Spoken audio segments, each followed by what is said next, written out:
మా చెట్టు మామిడికాయ చూసారు ఎంత చక్కగా ఉందో, భలే ఉంది కదా. బంగినపల్లి కాయ.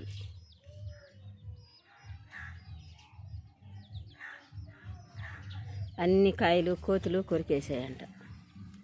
నేను ఇక్కడ కూర్చొని తీస్తున్నా. చాలా కిందకున్నాయి 2 కాయలు మిగిలి ఉన్నాయి. చక్కగా చూడండి ఎంత బాగున్నాయి. ఏమైనా మన చెట్లో కాసింది భలే బాగుంటుంది కదా. ఏదైనా మనం సొంతంగా పండించుకోవాలి, మనం కోసుకోవాలి, మనం తినాలి. అప్పుడే మన ఆనందం వేరేగా ఉంటుంది. ఇంకొక 4 కాయలు ఉన్నాయి. ఈ చెట్టు నిండా కాసాయి ఈ కాయలు. అయితే మేము లేము కదా, కోతులంతా పెరుక్కొని తినేసాయి శుద్ధంగా. ఇప్పుడైతే ప్రస్తుతానికైతే ఈ 2 కాయలే మిగిలి ఉన్నాయి. పైన ఒక 4 కాయలు ఉన్నాయి. అవి 4 కాయలు, ఆ 2 కాయలు, 4 కాయలు మాత్రమే మిగిలి ఉన్నాయి. ఆ 4 కాయలు 2 కాయలే మిగిలి ఉన్నాయి. మరి ఇంకా అది ఉమ్మ కాపు అనే అనుకుంటున్నారు.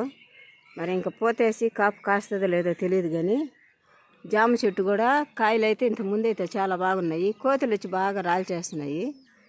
జామ చెట్టు, మామిడి చెట్టు. ఈ పిల్లికి అయితే ఆకలంట.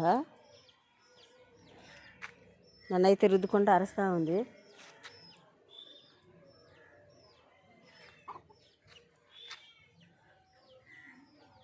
భలే ఎండలు.